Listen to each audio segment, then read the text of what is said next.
Weirding Way Media.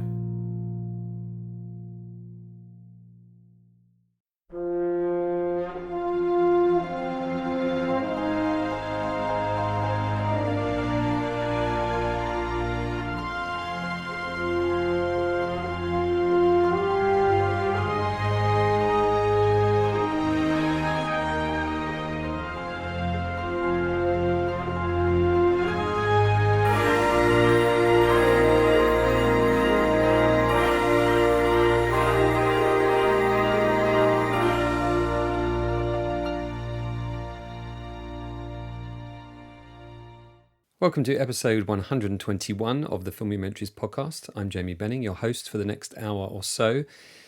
If you're new here, welcome. You've got a great conversation ahead of you, plus plenty more in the back catalogue to dig into. If you're a returning listener, thanks for coming back. And a special thanks, as always, to my patrons. Your support keeps this podcast running. And if you'd like to help it keep going, for just $12 a year, less than a couple of, takeaway coffees, you can support the show and get access to ad-free episodes. Just head over to patreon.com/Jamie Benning. That's JamieBenning.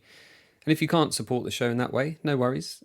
But if you could leave a quick 5-star review on Apple Podcasts or subscribe and comment on some of the YouTube videos, that would be great. Now, on to today's guest, Jim Fredrick. Jim has spent decades in Hollywood marketing, shaping how we experience films before we decide to step foot into a cinema screening.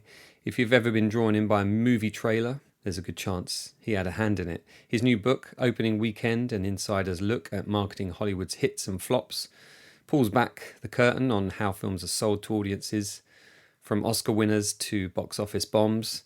It's amazing how much those two things can have in common, actually. And in our chat, Jim shares how he stumbled into the world of trailer making, what goes into crafting an effective teaser trailer, and the challenges of selling films that didn't quite fit into the Hollywood mold. In particular, The Shawshank Redemption, which famously flopped on release but went on to become one of the most beloved films of all time, thanks to a strong DVD release. We also get into his work on Harry Potter, the late Stanley Kubrick's Eyes Wide Shut, and the fine art of making a bad film look good. So here's my conversation with Jim Fredrick, and as always, I'll be back at the end for a bit more jabbering on.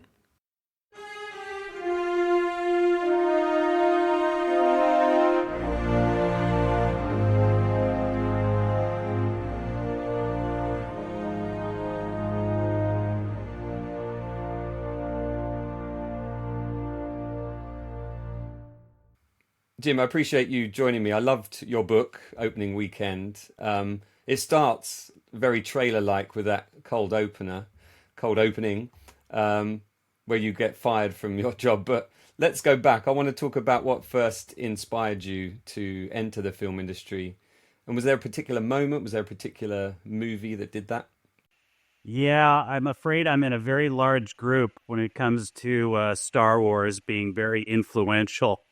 Certainly in my generation of executives out there.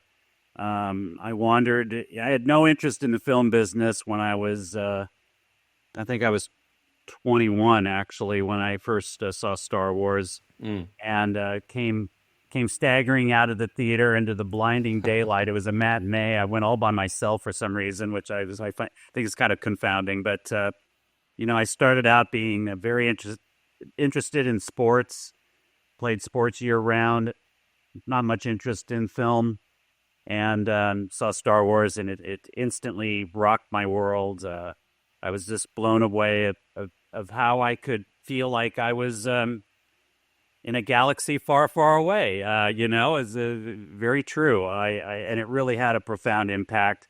I changed, my course of action in school immediately, and much to the horror of my parents. I grew up in a small suburb south of LA called in Anaheim, California. Yeah. And basically had, no connections at all in the movie business, and went to college at UC Santa Cruz, which not known for its film school at all. I just wanted to kind of get away like a lot of young people do. get away from home. I can't say I learned a lot there. Which is ironic because I currently am a professor at Chapman University, which is a mile away from Anaheim, and currently has the fourth ranked film school in the world. Um, so, I did not have that experience that my students are having now, but just the opportunity to be creative was enough, I think. And I came out of my college years again not having a real. I didn't know exactly what I wanted to do other than be in the film industry. That I love the feeling of it. I love the creativity. I think most of my students and most of my peers when I was in college automatically think of directing. I think because it seems like, okay, I'm in charge. I could do whatever I want. They're all auteurs. But I gravitated in a kind of roundabout way, like most entertainment careers are not direct. You want to be a brain surgeon, you have a pretty direct path as far as education and experience. The entertainment business, not quite so direct. And I lucked out into my very first job, which was at a optical house, which was a name for a special effects company back then when there were no computers. Mm-hmm. And so, it was the bottom of the barrel for sure. Not a very glamorous job, not a very glamorous part of Hollywood, but it allowed me to, know where the studios were located, to pick up film, to handle film with a good old-fashioned moviola, Yeah. which was a very scary-looking editing machine, one of the very first of its kind. And just kind of gave me a real film 101 education while I starved to death, like most entertainment careers as well. I tell my students this quite often: be prepared to starve and struggle and be treated poorly. Frankly, you don't get a lot of respect. You don't get a lot of attaboys. It's tough, Mm-hmm. and I think it does act as kind of a weaning situation. It kind of weans out the weak, and you got to have a passion for it. And that's what my first job taught me. I enjoyed it every day, even though it was pretty terrible. I think I made $100 a week, which is barely enough to survive, frankly. Mm-hmm. So that's how I kind of entered into it and started my career in the business out of college. And I don't know if Jamie, if I'm telling you more than you want to know here, but No, it's all good. It's all good. I mean, obviously, I've read the book, but I want to be able to communicate as much as possible to the listeners because I want them to go and read the book as well. Because, as I said to you before we hit record here, it gave me an insight into a part of the industry that I had some idea of, but I think there are a lot of misconceptions around publicity and trailers and posters and who makes them and is it done in-house, is it via an agency, and it really did give me an insight that I really wasn't aware of, because there is this misconception that trailers, well, let's just say you ended up working for for an agency that made trailers, right? yeah, I mean, I was as ignorant as you were prior to reading the book at the time. I didn't know what a trailer, where it came from. I certainly knew what previews were, coming attractions, that sort of thing. But that was it. I didn't know you could make a living out of it. I didn't know what that consisted of. So I had oddly gone from this very archaic business of making special effects using movie film. Mm-hmm. That's what Cinema Research did, which was the company I started with. And then after about a year and a half of that, I went to a company called Digital Productions, which was ironically the first coming of computer-generated imagery. It was started by a guy named John Whitney and really paved the way for computer-generated effects. The company primarily made car commercials, but they also created 20 minutes for a sci-fi film called The Last Starfighter, which is a very forgettable film. No I don't know. star. I like. There's a lot of love for that film out there. You know. Well, that's one of the reasons to love it. I think it was a real groundbreaker as far as introducing CG, to feature film. Mm. And the company basically shut down to work on that film with all these Cray computers going. It was the dead opposite of where I had just come from, cinema research. So that was kind of fun to see that happening.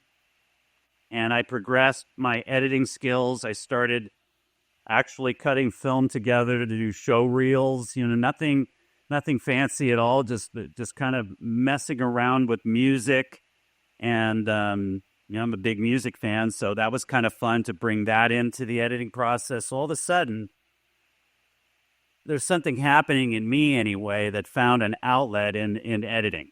Mm.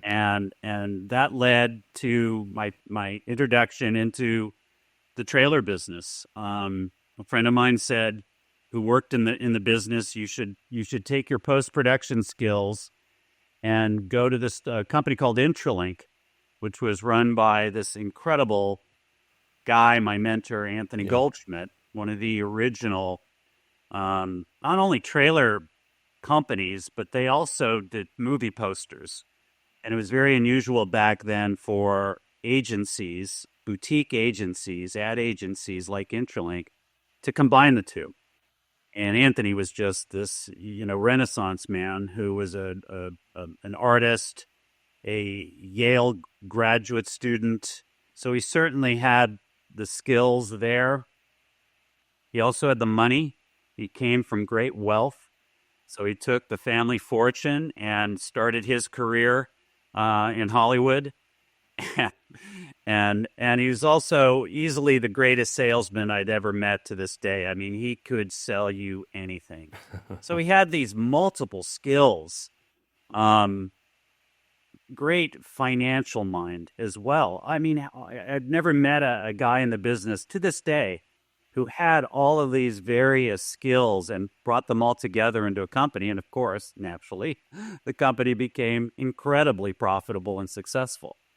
And so into this world came a very, a guy from Southern California, but in the suburb part, far, far from Hollywood, into this pretty high-flying company with this czar, with this creative genius.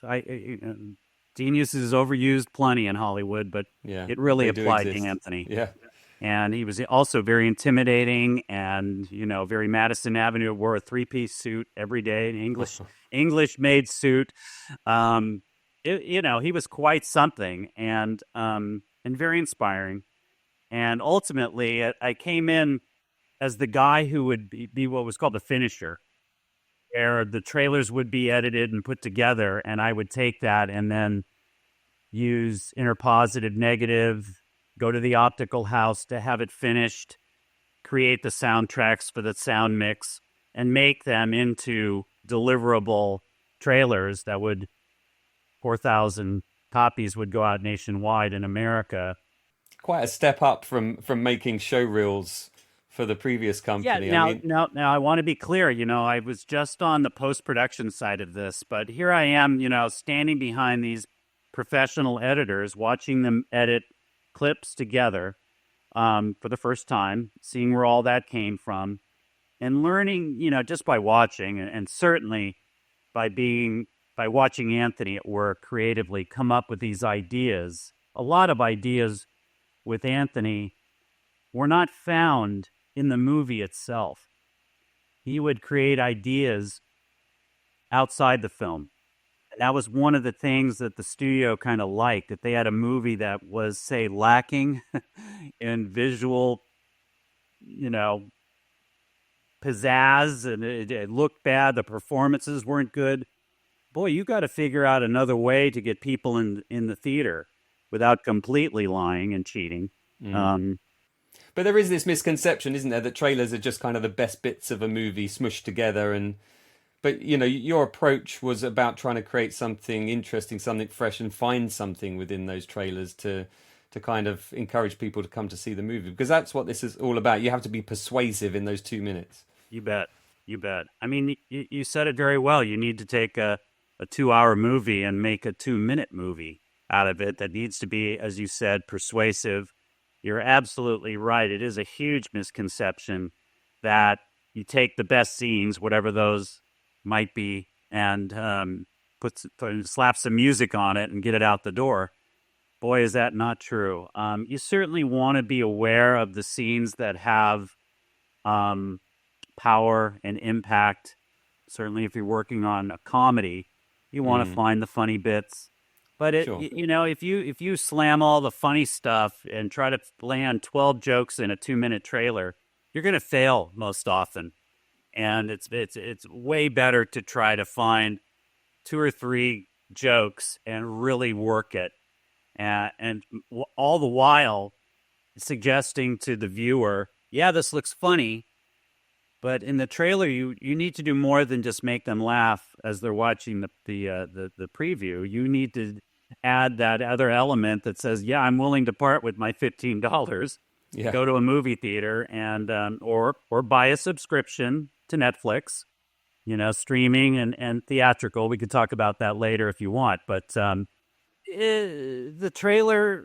the trailer art hasn't changed that much, even with streaming through the years until now. Um, Other than the way they're made and certainly the way they're distributed, that has changed quite a bit. Yeah, because when you were doing this, you were still handling film, right? There's a kind of there's a destructive process to this in many respects. I mean, I know from I edit myself, and I've edited trailers for my stuff and for friends' stuff, and I work in live TV, so I'm making teaser trailers and sizzle reels and things like that. I know how easy it is for an tension in a trailer to kind of unravel suddenly. Like you think you've got the great, perfect music, and you've got all the shots in the place, and then you just realize it isn't quite doing what you want it to do, and you kind of have to start over and go through the woods, through this dark period, and then you come back around, and suddenly things start to click into place. But to do that with film itself, rather than me on my Final Cut or Premiere or Avid or whatever it is, that must have been quite a different challenge. We've become terribly spoiled by that, Yeah. and our clients have become terribly spoiled by that, as far as getting multiple trailers to choose from and having multiple vendors working on your piece, and to distribute more than one trailer has become the Mm. norm. Uh, back when I started on my very first trailer, which was for The Color Purple, I basically went into Anthony's office one day after, I don't want to say becoming bored with my job. I still got a lot out of it. One of my side duties was to create main titles, the beginning main title sequence for films, and did that for Robert Redford and Ridley Scott and bunch of those films. Those were fun. Jack Nicholson, that was fun Yeah. to work with these guys. But one day I went into Anthony's office and I said, "Listen, I noticed we got The Color Purple in." He says, "Yeah, it's kind of good news, bad news. Spielberg typically only supplied us with black and white photographs that they shot. Gordon Parks, a very famous filmmaker and photographer, was hired by Spielberg to shoot these gorgeous black and white photos on the set as a still photographer. And they sent us a bunch of photos and a piece of music, one piece of music written by Quincy um, Jones. Quincy Jones. Yeah, and God bless him, he just passed. And but he sent this beautiful cue, and he had done the score and it was producing the movie, and that's all we got. And so Anthony said, "Well, there's very little we can do with this other than have you, Jim, go away and shoot maybe zooms on these black and white photos. Zoom into certain parts of the photograph, shoot them in the correct aspect ratio. 1:185." And and do a little music montage to this beautiful piece of music, a Steven Spielberg film, and that's it. So this was definitely what's called a teaser, the very first piece of advertising that happens sometimes a year in advance, sometimes 6 months in advance, depending upon the movie. And so I went downstairs with the Moviola, which was a terrifying machine that can tear fingers off your hands very easily. And I that was the first piece that I edited, and I told Anthony, as a way to persuade him, I said, listen, you're already paying me, so you're saving money. I'll work after dinner. Once the real editors go home, the staff editors go home, they won't be the wiser, and I'll just quietly cut this thing and see if you like it. If you don't like it, you don't like it. I get it. And you can bring on a more experienced editor to do this, but I think I can do this. I'm shooting the stuff anyway. Give me a chance. And he did. And the end of the story is the teaser, as discussed, as I just explained it to you, never saw the light of day. But Spielberg finally relented and delivered us some clips of the cast. So Oprah Winfrey is there, and Whoopi Goldberg, and Danny Glover, and little IDs. And the trailer became I think, very boring. A teaser trailer that basically had a narrator, which today everybody hates, but a great big voiced narrator saying the cast, talking about the pedigree of Alice Walker's book, and of course, from director Steven Spielberg brings you, very, very emotional. The music's very emotional, and that was the first piece I ever edited. It did, like I said, didn't make it, but it proved to Anthony that I could do it, and it got me out of post-production and into becoming a trailer editor. Yeah. Amazing to take, quite a ballsy move, really, Jim, to approach this formidable boss of yours. I've done terribly ballsy, foolish things in my career, Jamie, and most often they don't work. That was one. I'm fortunate that it did work. Yeah, but you talk about... And Anthony was very... He was a guy that would give you a chance. It wasn't just his show, Good on him. But you talk about that kind of gut feeling throughout the book, where you have this gut feeling about how to market a film, because the kind of reins are handed to you at the agencies, to a certain extent. Obviously, you have the film distributor, be it Warner Brothers, Sony, whoever, Paramount, whoever. They have a say, but they're putting their trust in you. And what amazes me really is that those departments didn't exist within the film companies to begin with, and why they were outsourced, because you would think that marketing is such an important part. It can make or break a film in many ways. People say, oh yeah, it was a great movie, but it just didn't get out there because it wasn't marketed well, or marketing often gets the blame. So what do you think the reason is that it is an external thing rather than being an internal department? It's not all the time. I will say there are studios like Warner Brothers, where I worked for 12 years. Yeah. We had our own in-house, mainly as a way to save money. Yeah. The best films never went in-house because the best editors worked for a lot more money at agencies like Intralink and Aspect Ratio and Kaleidoscope and other famous vendors. And so that's one of the reasons why most studios didn't want to invest the money in it. Oddly enough, and this is kind of segueing chronologically, the job I had after becoming a trailer editor at Intralink, and I was there for quite a while. I was there for 8 years, which is a long lifespan in the movie business. And I was hired by a company called Castle Rock Entertainment, which was just established by Rob Reiner, Alan Horn, who is arguably the most successful studio head of all time. As far if you're counting dollars and cents, there's no question he is. He was the head of Warner Brothers for 10 years and the head of Disney for the last 10 years, and 3 other partners.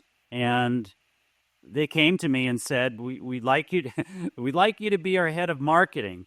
To which I say, marketing? What's that? I'm a trailer editor. I don't know the first thing about publicity, media buying, research, distribution, promotion, all the other elements that make up a film marketing campaign.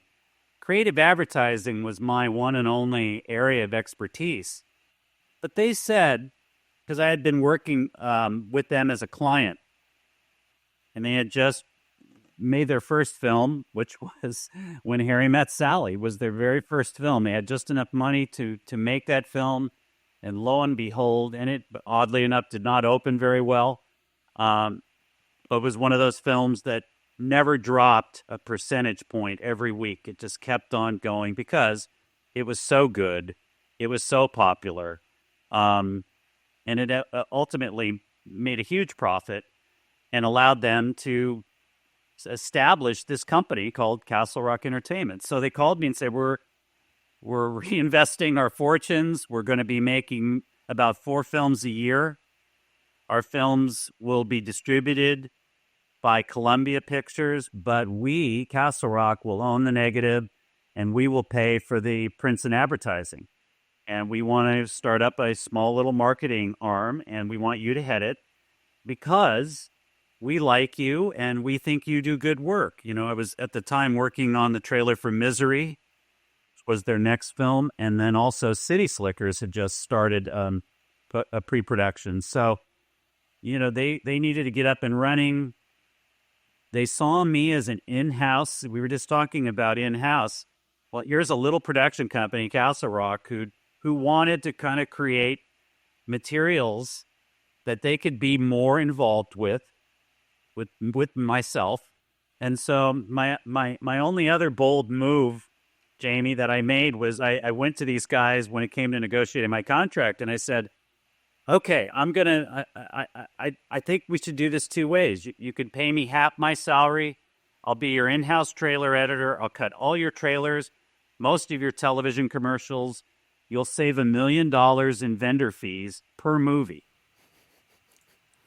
Yeah. They heard that. Yeah, They heard that. they were listening. And then you pay me my other 50% to be an executive, to learn research, to learn media buying, to become someone like, but also obviously develop the posters and all of that stuff. And they were perfectly fine with that.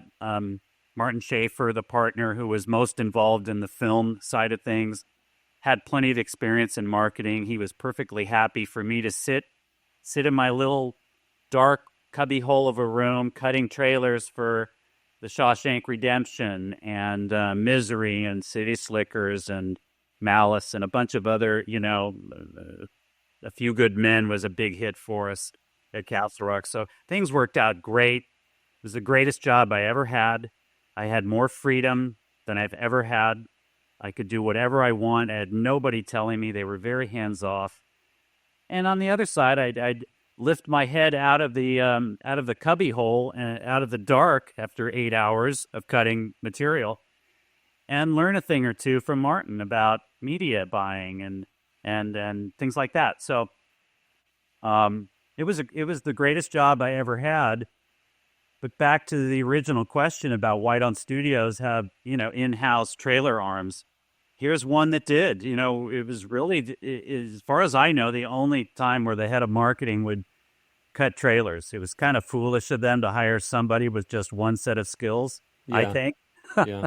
But in terms of you talked about the money-saving side of it. What are the other advantages of having it in-house? Because I would imagine that having an external agency doing it, gives fresh eyes on a project that, you're already deep into in the production of the film.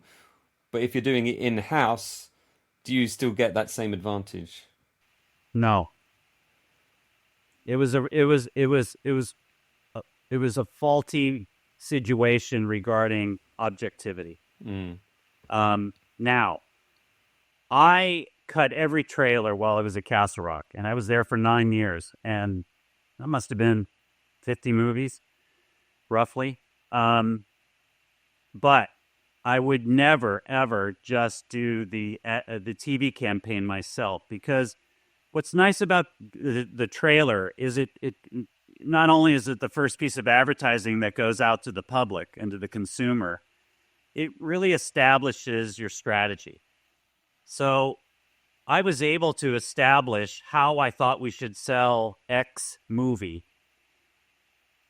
Had the partners with me. Yes, we agree with you. This is the way to go. Went to the filmmakers. Yeah, I like this. Go for it. Let's do it. And then I would hire two or three other agencies to work in concert with me on the TV campaign, which is where the real money goes. Not in trailer production, not in trailer placement. That's relatively cheap. But when it comes to buying ad time on American Idol or an NFL football game, you're talking about millions of dollars. So you don't try to save money when it comes to television campaigns, particularly the workhorse, which is a 30-second TV commercial. And to this day, I'd say that's still, even with all the digital platforms we have, coming up with a short, pithy, effective TV commercial is still the workhorse of the industry. And all established by that first trailer. Yeah. From that spread. Not that you're just doing cut downs of the trailer. You're definitely going to try to find different audiences with different kinds of messaging. And those spots should look different.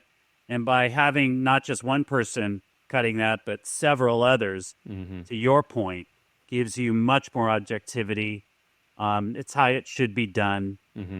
And then you get into research, which is a subject we should definitely talk about because it's massively important. Yeah, there was that thing you said about the National Research Group where they warned that, you shouldn't convert their results into box office. But of course, that's exactly what studios did. It's exactly what studios do. They can't help themselves. They want to know.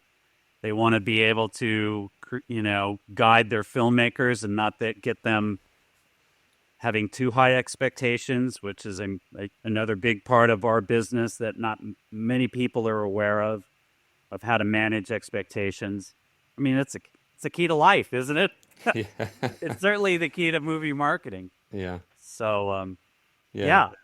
Everyone is watching for that failure or success. Both of them make the news, as I think you say in the book. And I mean, I know a group of people that make they do studies on the kind of the fan space for kind of franchise movies and let studios know if this is working or if that's working.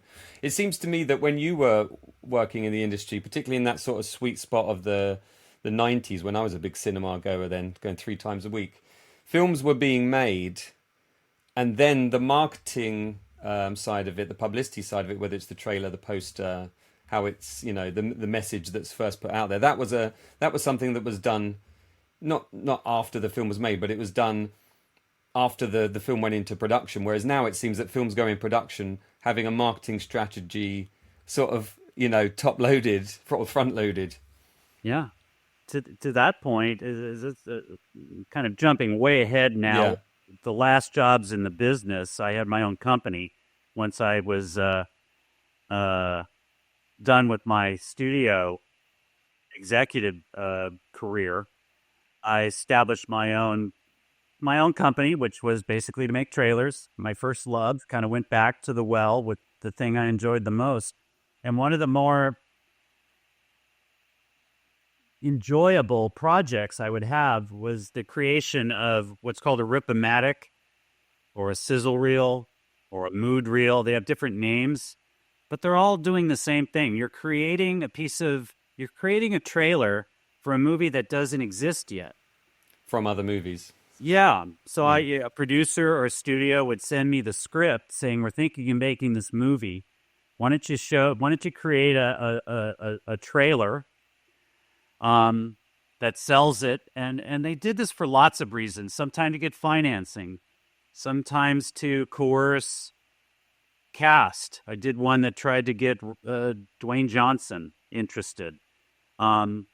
Used a lot in foreign sales, to get money early on at interest from different countries. That was another lots of uses. Another one was to show studios how to market a film. I was witness to the Rip-O-Matic for The Social Network when I was at Sony, which is kind of a funny story. David Fincher refused to turn over the film to Sony. He didn't trust them. He didn't like their marketing. I don't know why, but he didn't turn it over to them. And Amy Pascal said to the marketing department at Columbia, Sony being, owning Columbia, go off and make a Social Network Rip-O-Matic and show David we're good. And that was the purpose of that one. And I'm telling you, the Rip-O-Matic that they created was the best I've ever seen. It was actually better than the final trailer that Fincher made, and he hated it, but it got him to turn over the film. He said, boy, you guys obviously don't know what you're doing. You need the full film. Obviously, here it is. So it worked.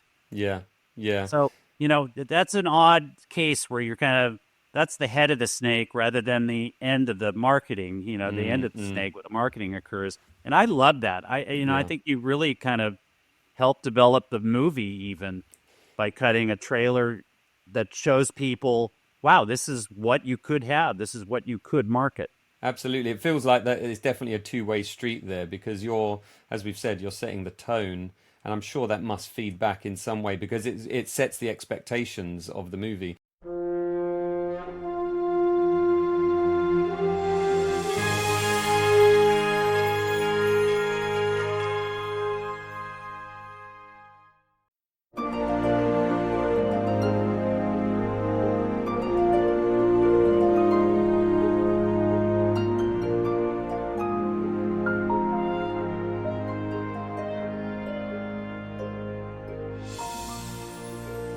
I love that. I love that line, that mantra at Castle Rock: "Make the best movies possible, whether they make money or not, for stories you believe in." Because that was very rare at the time to have that kind of mantra. I mean, it just didn't exist. It'll never exist again. Yeah, yeah, But they had, their own financing. yeah. They had Rob Reiner, who was the hit machine at the time. He had made 7 consecutive hit movies, pretty unprecedented as far as I know.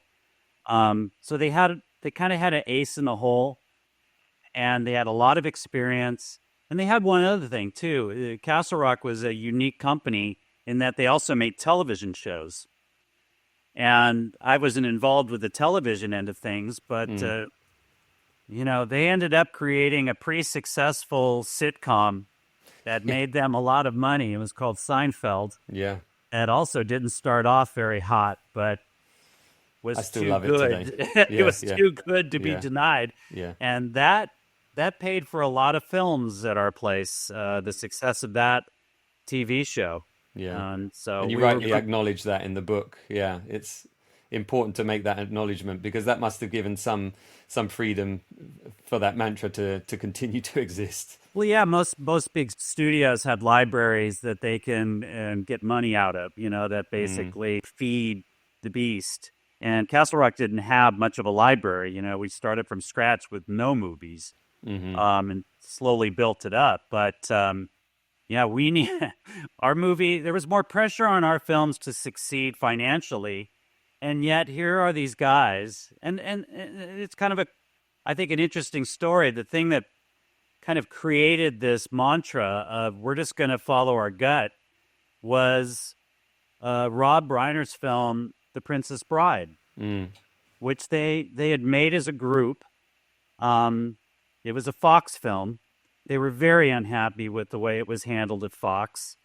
The movie did not do well, believe it or not, did not do financially. It of course ended up being a huge, hit over the course of many, many, many years.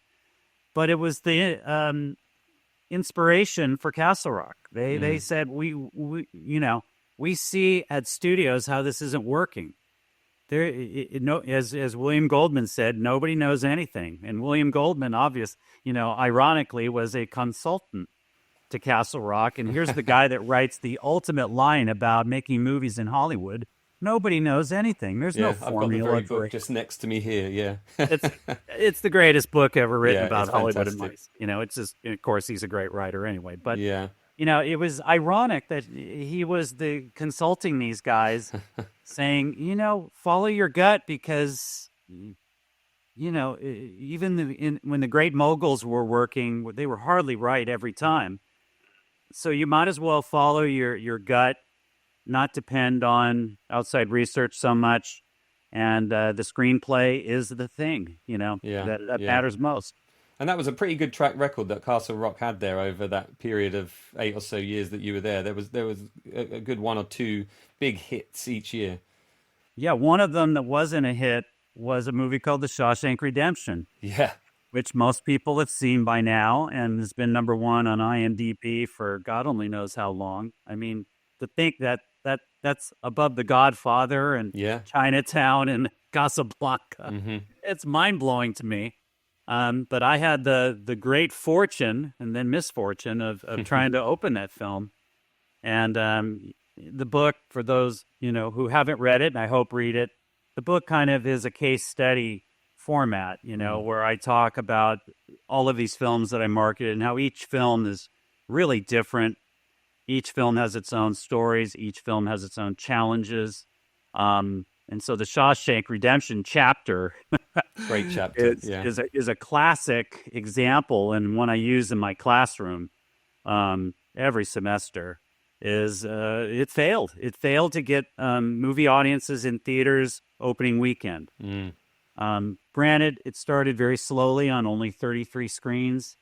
But even at that number, it didn't attract enough interest at the theaters to make it a hit movie. It took years of cable play. It took a couple of years of incredible DVD sales. Yeah. That was where I first saw it. Yeah. And it took Academy nominations. We got 7 Academy nominations in a year that we won none because Forrest Gump and Yeah. Pulp Fiction were against us. That's right. That's tough. That's a tough break. That is a tough year. It's like being the second fastest man in the world behind Usain Bolt. You could have had the goal, but he was there.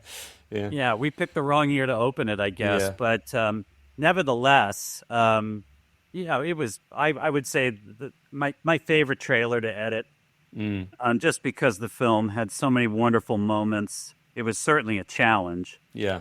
Not that I wanted a challenge like that, but Yeah, the audience isn't clear, is it, for that film straight away? It's not a guy's movie, it's not a date movie, it's right? not a woman's movie, it's not a teenage movie. There isn't a kind of box you can easily put it in. There's one female role in the whole, and it's not a very savory one, and it lasts about 15 seconds. Yeah.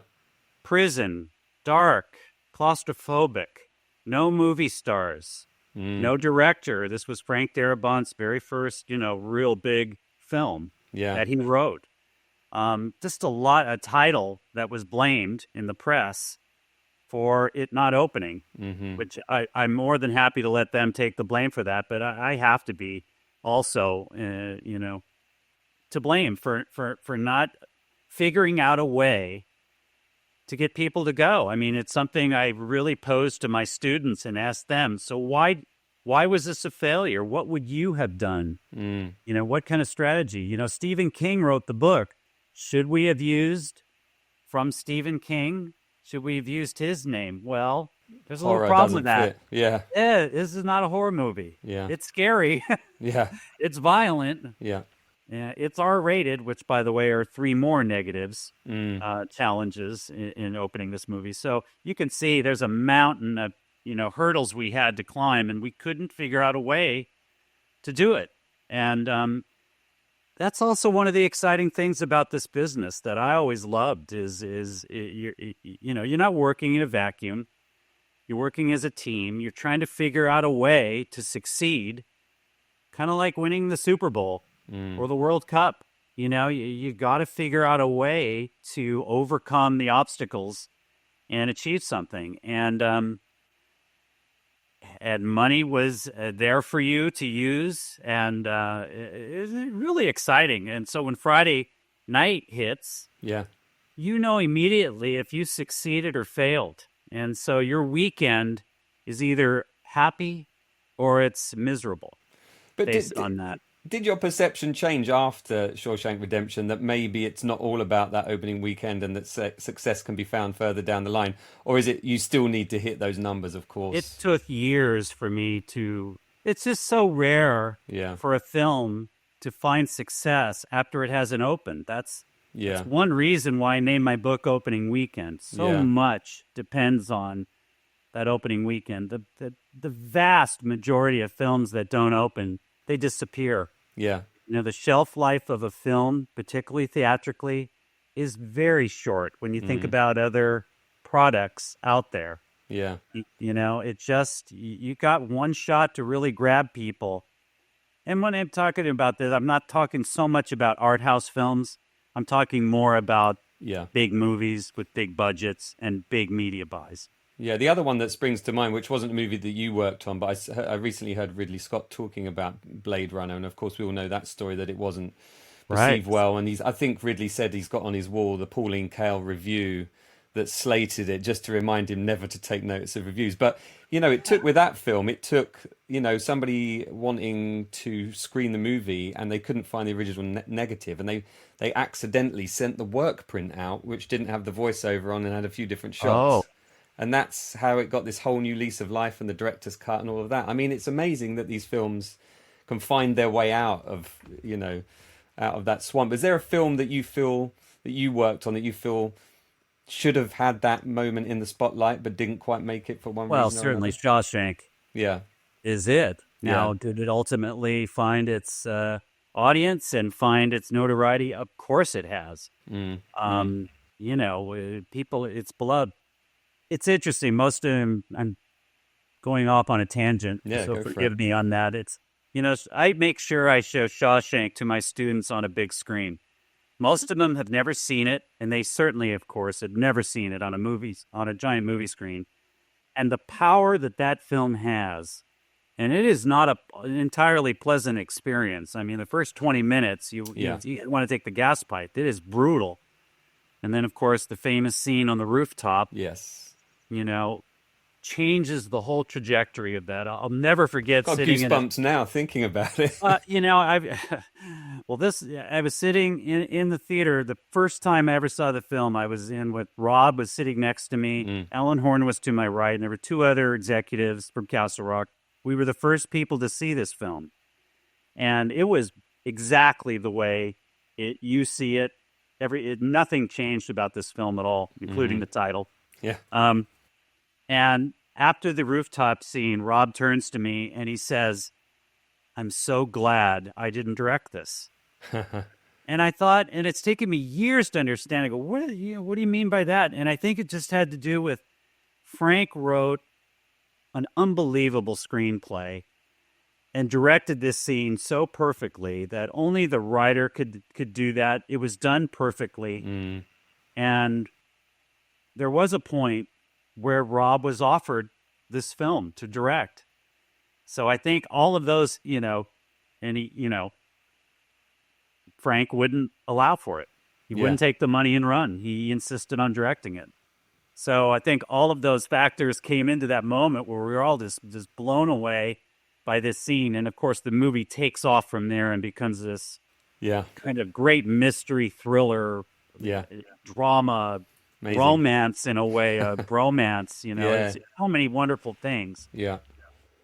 He sort of nurtured it into existence, that film, Yeah. didn't he? I'm trying to think. Let's see. But movies that should have done better that didn't. There's plenty of them, really. Ridley Scott, since we were talking about Ridley Scott, I did the campaign for Matchstick Men. Yeah. Which like wasn't that an all-out failure, but let's face it, it's kind of a goofy comedy with Nicolas Cage is not what Ridley's known for. Mm. Thelma and Louise certainly it has its moments of comedy, but it was a very quirky movie, Mm-hmm. And a really good one. Mm. And I think really entertaining. Hard one to market because the Ridley name actually probably hurt us in the end, if you can believe that. It's not a typical Ridley movie, is it? So therefore it doesn't fit into what people are expecting. There are other films that did better than they should have. One is a movie that I worked on called Kangaroo Jack, which was produced by Jerry Bruckheimer. Yeah. Which had its own kind of incredible backstory where the film started out as one thing, an R-rated sex romp about two guys in the outback chasing after, $50,000 of mob money in a kangaroo's jacket pocket, But it was randy, man. It was R-rated for sure. There's scenes of a model in a wet t-shirt. I mean, all kinds of, and the test screening was dreadful. It was just dreadful. But I had hired a company to cut a teaser. This company worked for Jerry Bruckheimer exclusively. They're very good and used to cheating. And there's a scene in the film that had it was like a dream sequence where the kangaroo knocks out one of the leads, Jerry O'Connell, I believe, and he has this dream where the kangaroo is talking to him and starts rapping. And it was the one scene that tested well in an otherwise disastrous test screening. And we took that scene and it became the teaser. So all of a sudden, you'd have an R-rated sex romp that's become a PG family movie Wow. with a talking kangaroo who raps. And what happened was, long story short, is that teaser became the inspiration for Jerry Bruckheimer to go to Alan Horn and say, I think we got to retool this movie completely. Wow. Please give me $15 million to go make more talking kangaroo scenes with the computer. And that's exactly what Alan said. Okay, because we're already in for 70 million. What's another 15? And we had a teaser that could at least say, look, this works. Yeah. This is marketable. We got the test results. We have the audience reaction to prove it. Mm-hmm. And that gave everybody confidence to go back and really remake the movie. Wow. And it ended up opening and doing extremely well. Wow. There's that two-way street we were talking about There's at the the start. two-way street. Yeah. One of the other bits I was absolutely fascinated with in your book is your entry into the Kubrick world with Eyes Wide Shut. You know, Kubrick had just passed away at the very end of production, and you were brought on to work on the campaign. You know, asking yourself, you know, what would Stanley do? Because of course, you can't go down the typical route of kind of jazzing something up and making it not that you're doing that all the time, but like you say with Kangaroo Jack, you did. But you have to sort of stick to a Kubrickian feel. But coming over here to the UK, staying, you know, working at his house, staying in the Dorchester, I mean, that must have been quite a surreal period of time for you. Yeah, it was my favorite experience in my Yeah. career, without question, just because of how unique it was, of how much, frankly, of how much stress I was feeling. I really felt an obligation, not to my studio, Yeah. but to the filmmaker and his legacy. And I was like you, probably a huge Kubrick fan. Mm-hmm. And when he died, Definitely. it was a loss for cinema. Yeah. And not only for Warner Brothers, for all of us. Mm-hmm. And I really took that personally. And I knew I had, my studio had my back. You know, Bob Daly and Terry Semmel sent me over there because I knew how to edit. Yeah. And the estate wouldn't allow, and Tom Cruise, who had a big hand in the post-mortem of the post-production of it all. Yeah, it was just it was a week spent in Albans, St. Albans, outside of London, and it was my first time to England. Oh yeah. For openers, and yeah, it was really very emotional. Obviously, you know, I watched the film for the very first time, and not many people in the country, in the world, had seen it. Mm. And watched it in his old garage on a projector with his family sitting around me. Mm. And very emotional, as you can imagine. Typical, when I say typical Stanley Kubrick movie, it didn't look like anything else. Mm-mm. It still doesn't. I think it's gaining, if not popularity, it's gaining just more eyeballs. I'm hearing now it's a Christmas movie. Oh yeah. Yeah, that it's become, you know, something people watch at Christmas time for reasons I don't quite understand, but I love it. Yeah, well, if I think, you know, even though it's probably one of his least successful, not just monetarily, but just least successful movies, it's still an amazing movie in many ways because Yes. he's always, and I think you mentioned this in the book, he's always able to create an atmosphere that feels like nobody else. You know, nobody else can create that atmosphere, and it feels like a sort of parallel universe. Or I agree. I can't quite explain it, but it's for those 2 hours, you're just in a different world. Yeah. And it turns off some people and it turns on others. It's Yeah. very interesting. Yeah. But it was, I really looked at it as my job was very unusual for that film. Other than, of course, the circumstances made it unusual for me to actually go there and do the work with the editor, and to come back with two trailers, as it turns out, two teasers, really.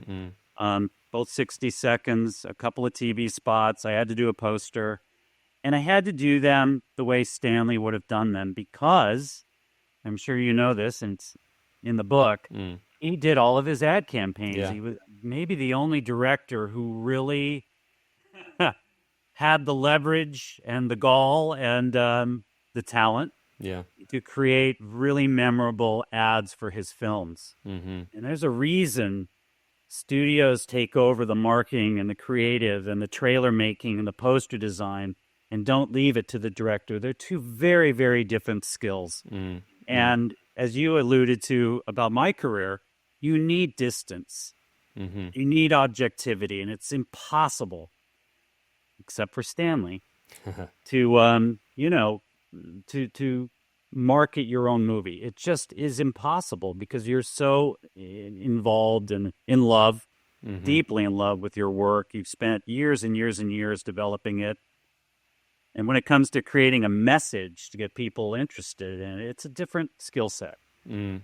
And so, but I went to England and stepped in Stanley's shoes, and really, I had seen all of his campaigns, all of his films. I knew what I don't want to say I knew what he would have done, but I took that as my mantra for the week. Mm-hmm. Is do it like Stanley would have done it. If it, you're not going to have a narrator telling you everything.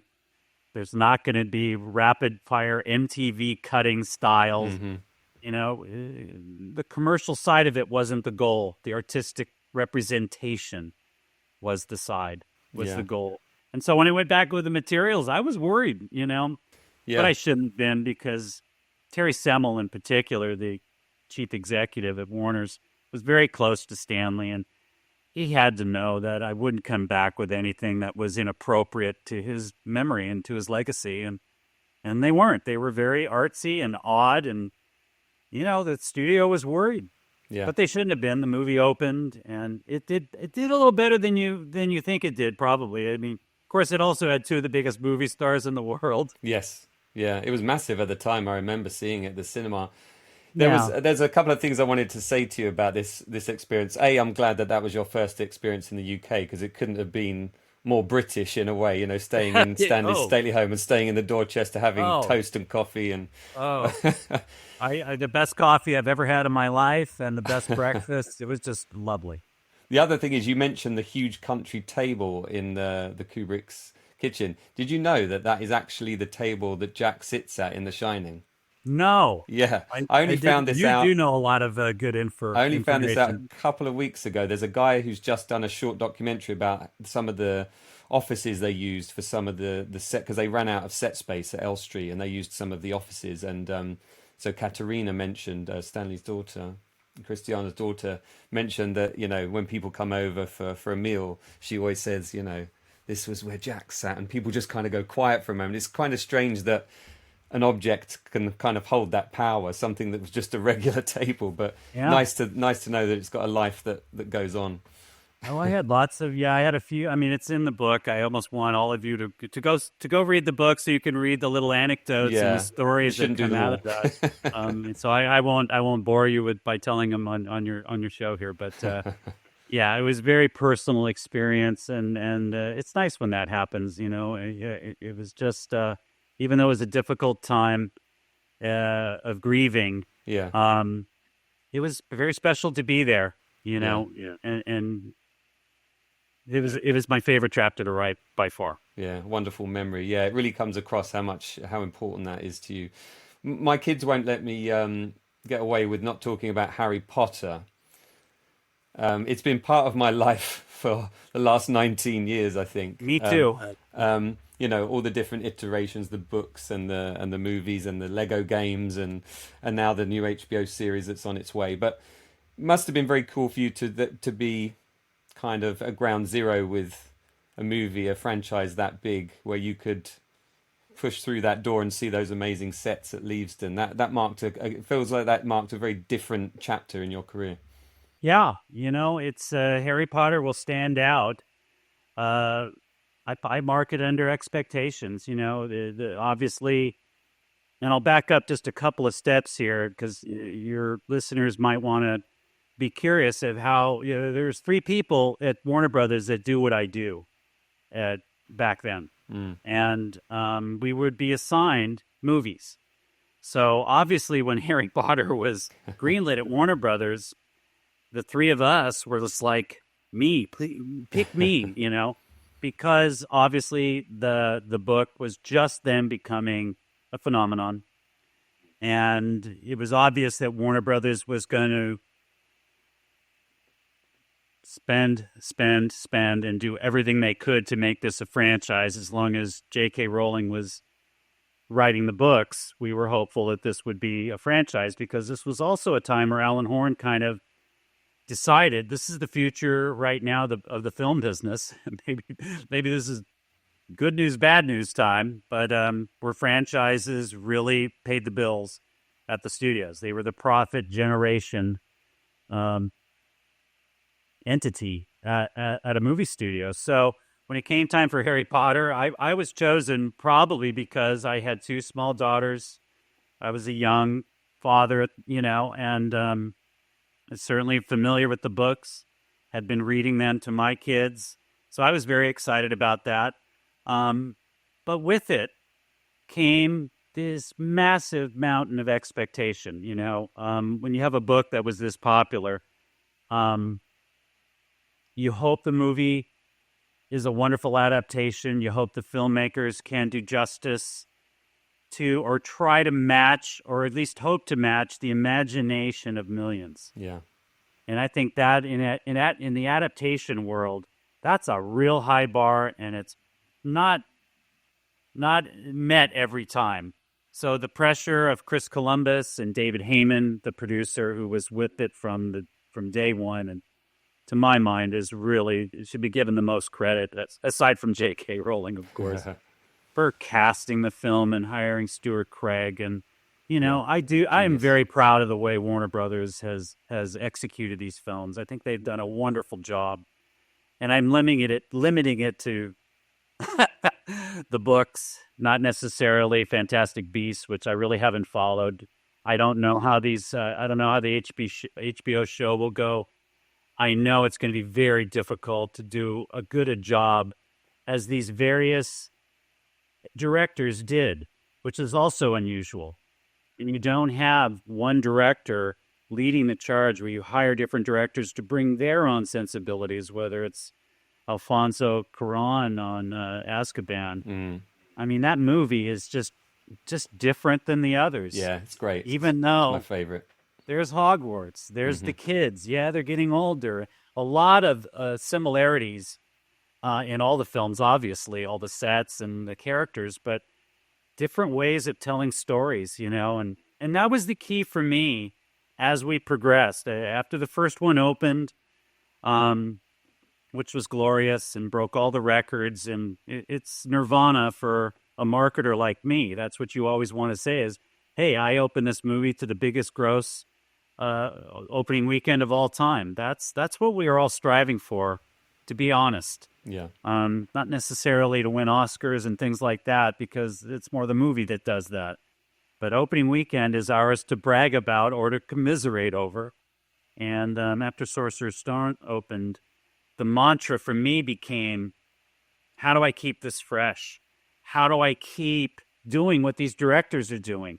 Is really making different movies and not being redundant, not repeating, trying to take advantage of what's new.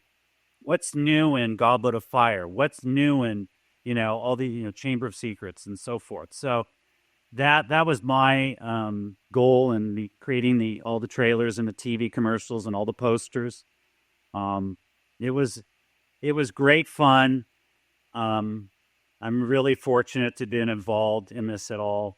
And again, like I said, and I want to say something else too about that is, I think because of David Heyman and because of the way Warner Brothers managed and worked together with all these disparate directors, there was not a lot of drama ever. Now granted, when you have success, there's not a lot of drama, but there's still incredible stress and high expectations to keep climbing those markers, until it's making $1 billion worldwide.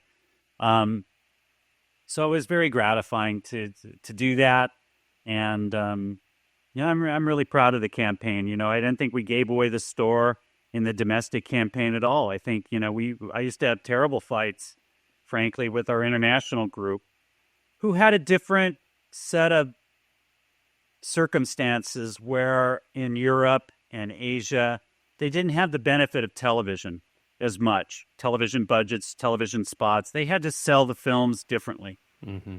And posters that had more in them, which I always really hated and took offense that they wouldn't use my poster. And it's taken me a few years to get over myself and realized they had their own marketing issues that they dealt with in their way, and I'm really happy with the way we dealt with our marketing issues in the States. Yeah. We've skipped a stone across the surface layer of your career. There's so much more to your career in this book, Opening Weekend and Insider's Look at Marketing Hollywood's Hits and Flops. But I just want to finish by asking you a couple of questions. They're kind of annoying podcasty type finishing questions. But is there a trailer, yours or somebody else's, that you really feel absolutely nails what a trailer should do? Yeah, there is. I didn't do it. My colleague did, and one of my mentors, a man named Joel Wayne, who worked at Warner Brothers for 25 years in my job in creative advertising. He was there long before I got there, so he would end up doing campaigns for 35 movies a year, which is, it's on, right now, crazy. Most of my people that work in my business maybe work on one or two a year. Yeah. That'll give you an idea of his skill and talent. But Joel created a teaser that I have aped several times, and it was for Twister. Yeah. Very first Twister, and the teaser for Twister, and again, a Steven Spielberg produced film. Yes. So he had limited footage, seeing a little, this is the Steven Spielberg, how you deal with him is he only gives you so much, so you don't give away too much. So the teaser for Twister, oddly enough, used a black screen as a graphic device and did a lot with sound. Yeah, it's coming back to me now, yeah. And so because Joel only had a limited amounts of footage to use, he kept you in the cellar while the storm was going on outside. And by cutting to black and having a shaky light and a scream of a young girl who was in jeopardy, and really put you in the storm for a teaser trailer. And I totally ripped that off. I mean, blatantly ripped that off for a teaser I did for The Perfect Storm. Oh, right, yeah. And I almost felt guilty, but I think Joel took it very well and as an homage to him. So those are, the teaser for the Twister is, to me, very groundbreaking at what it didn't show you. Yes. And it worked. Yeah. I think one of my favorites is still probably the original Alien trailer with that siren sound, that Terry Rawlins cut that, yeah. It's just so atmospheric and it kind of puts you on edge, and then it ends and you're like, what is this thing? It starts off with that egg and everything, and it's, kind of freaky. Yeah. And one of the great copy lines of any poster of all time, in space, no one can hear you scream, Yeah. Written by a guy named Steve Frankfurt, who is a very famous Madison Avenue advertising guy. Right. Yeah. And the final question, not wanting to end on a negative note, but I've noticed in trailers of recent times, I've been to see a lot of movies with my kids recently, Wicked and Moana 2, to name a couple. And all of the trailers beforehand seem to have this template of a big kind of drum sound, a dum-dum, dum-dum, like almost like a heartbeat, and then it like it's just every trailer. There were like 6 of them, and every single trailer had them. What has happened to the conceptual trailers? Why do you think we've gone down that route? Where's the originality gone, you mean? Yeah. We've got another hour to talk about. I'll tell you a little anecdote. I'll tell you a little anecdote. Yeah. In my day, there was a trailer for Hoffa. Mm. So Jack Nicholson portrayed Hoffa. Yeah. Annie DeVito directed it. Yes. And there was a piece of music they scored for the Hoffa trailer. It Right. actually was so good it ended up on the soundtrack album. And consequently, that music cue was used in at least 20 trailers. Mm. So a trailer would come up for usually a drama, of course, because it was your action movie. Mm-hmm. I used it in a trailer for City Hall, which was starred Al Pacino. Oh, yeah. And did no business. But so to answer your question, yeah, there are tricks that become very popular by trailer editors, by studio executives. Oh, it worked for that. Let's use it here. That kind of thing. Because it worked, I think they think it brings good luck and good baggage to it. It obviously worked for that film. Why shouldn't it work for us? And our movie isn't as good, so let's fall on this little stunt song. And music is massively important, whether it's music or sound effects like you're talking about. I've been hearing a lot, not so much recently like you have. You're talking about this kind of, I know exactly what you're talking about, this percussive crescendo. Yes. And we're just coming out of a period where the Gravity score is finally going away. But Gravity had a certain kind of sound in the soundtrack that was aped by trailer makers everywhere. Is this the kind of take a famous track and make an echoey kind of lo-fi version? Well, that's yet another thing is repurposing, famous songs and having them rescored. That's become a real popular go-to. So it's nothing new, Jamie. You'll just have to get through this period. Something else will come along to take its place, and you'll hear that a dozen times too. So it's just kind of the nature, I think, of the trailer making business where this happens. So I apologize from all of us out here in Hollywood for that. Yeah, I'm looking forward to a day when I don't hear one of those trailers. But no, I have to say, I as I said before, I love the book, and I really implore people to go and read it because it is a unique insight. I've never read, I've interviewed people that have made title sequences. I've interviewed people who are editors, movie editors, but I've never read a book or interviewed anybody that's worked on the side of publicity and creative marketing. And it's, it's just fascinating because I love, like you, I have that bug of putting shots together and putting it together with music and trying to make something, trying to create a feeling. I've been doing it today. I've been trying to make a new documentary trailer for a thing I'm working on, and there's no better feeling than when something just clicks and you feel it. It's an instinctive thing, and you get those goosebumps like I was talking about earlier. But yeah, thank you for your time, Jim, and I really appreciate it. My pleasure. Thanks for having me.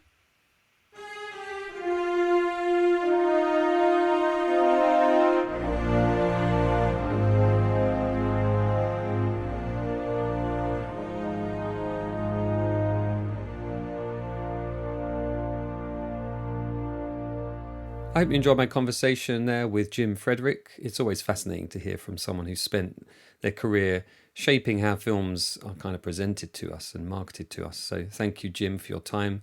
Really enjoyed that conversation. And it's always great when I have to revisit these to go and edit them, how much I enjoy listening back to them as well. So yeah, thanks for your time, Jim. And everybody go out and buy his book, Opening Weekend by Jim Fredrick. I loved hearing his insights on what makes a great trailer, how test screenings can be both a blessing and a curse, and the behind-the-scenes story of Shawshank Redemption is great. It's slow climb to success, and of course that idea of cutting the teaser trailer for Eyes Wide Shut under the shadow of Kubrick's legacy, that pressure, but also what a great opportunity that was, and what a great time Jim had doing that. You can read more about that story, and there is more in the book, obviously. So head out now and buy Opening Weekend by Jim Fredrick. Now, before I go, a few quick reminders. If you're a fan of behind-the-scenes film history, I hope you are, I mean, you're listening to this podcast, then you can check out my book, Return of the Jedi, The Unauthorized Timeline. I co-authored that with Justin Berger.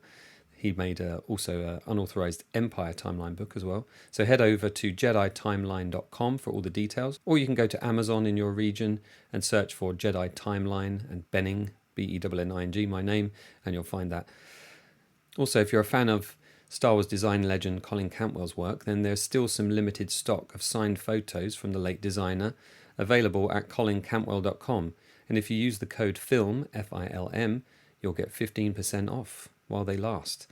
You know, Colin passed away a couple of years ago. These are very finite in what is left, so if you want the chance of owning a signed photograph of one of Colin's designs, visit colincantwell.com and FILM for 15% off. If you want to support the podcast, you can do that via patreon.com/Jamie Benning, as I said in the intro.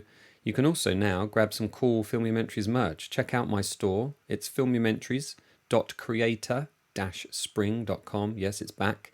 That's t-shirts, hoodies, mugs, stickers. There's some cool designs on there. They're going to be growing over the coming months as well. There's a very cool E.T. Be Good one that you can get as a bag, as a hoodie, as a t-shirt, as a mug. That is a original design by my friend Pete Starling, and there'll be more coming too. If you like this episode, do me a favour, subscribe, share it with a fellow film fan, and leave a review if you can. It really helps get the podcast out to more people.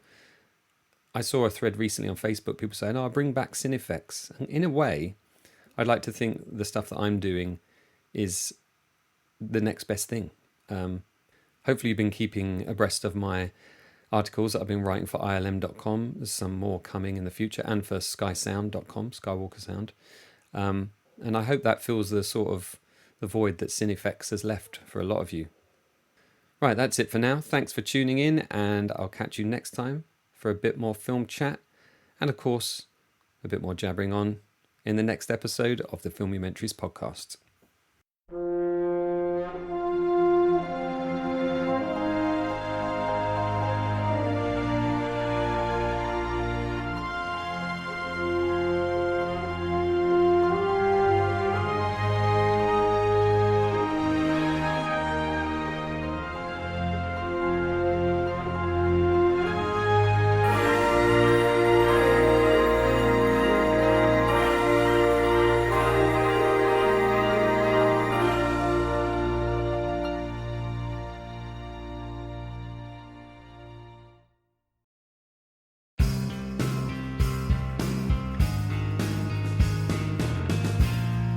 We are being way mean